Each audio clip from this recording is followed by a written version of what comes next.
La création des Jeux Olympiques remonte à l'année 1896 et ça a été mis en place par les Grecs. Pour ceux qui ne le savent pas, les Jeux Olympiques ont lieu tous les 4 ans.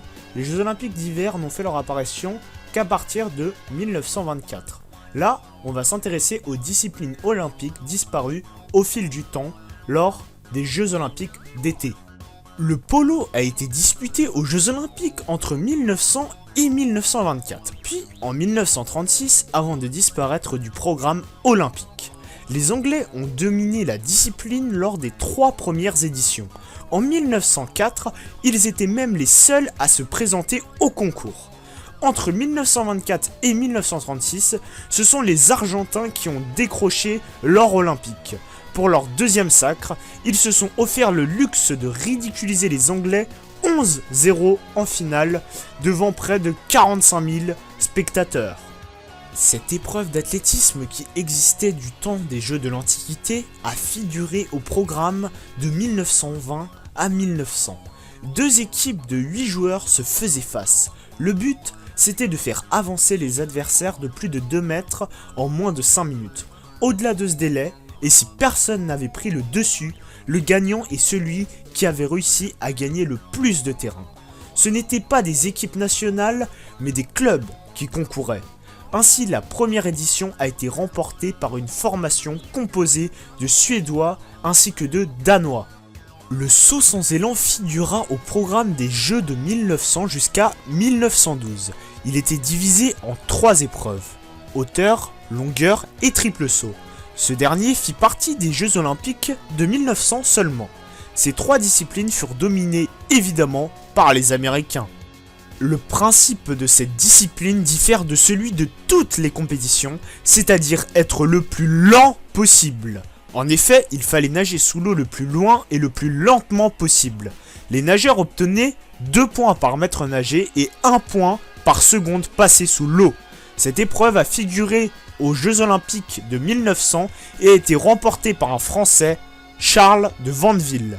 Le grimpeur à la corde a fait partie des épreuves de gymnastique des Jeux Olympiques au début du XXe siècle à quelques reprises.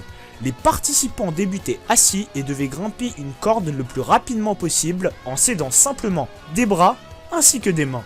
Aux Jeux Olympiques de 1896, la corde était si haute, c'est-à-dire de haute de 15 mètres, que seulement 2 athlètes ont terminé l'épreuve. Il semblait que les juges notaient également le style des grimpeurs. C'est une discipline de démonstration en 1900. Le motonautisme devient un sport olympique pour la seule et unique fois en 1908. Sur les 9 courses programmées, seulement 3 ont eu lieu. Pire, à cause du mauvais temps, un seul bateau est arrivé à boucler le parcours dans chacune de ces 3 épreuves. Les Anglais se sont imposés sur 60 pieds et dans la classe des 8 mètres, les Français ont quant à eux gagné une médaille d'or dans la catégorie Open. On peut même ajouter que c'est la seule épreuve motorisée de toute l'histoire des Jeux Olympiques. Présent uniquement aux Jeux de Paris de 1900, le tir au pigeon vivant mettait en scène un tireur qui devait atteindre le plus grand nombre possible de pigeons vivants.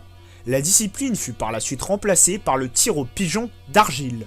Le Belge Léon de Luden remporte la médaille d'or avec un total de 21 pigeons touchés, suivi de près par le Français Maurice Faure avec 20 volatiles.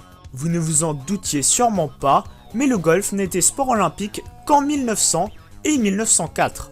Lors de la première édition, les messieurs réalisaient 2 fois un parcours de 18 trous. Les scores des 2 manches étaient additionnés pour désigner le vainqueur. En 1904, les golfeurs disputaient un mini-tournoi. Chez les messieurs, ce sont les anglo-saxons qui ont dominé les compétitions. Lors de l'épreuve par équipe de 1904, les Américains ont même raflé les 3 premières places.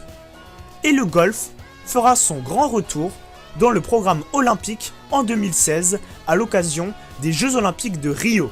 Eh bien, mon top est à présent terminé. J'espère que je vous ai bien éclairé sur l'histoire des Jeux Olympiques. Si vous avez un autre top à me proposer, envoyez-le moi dans les commentaires. Ah oui, pour info, apparemment il existait une autre discipline. Elle consiste à vous abonner le plus rapidement possible à ma chaîne et vous pourrez ainsi être médaillé par moi-même.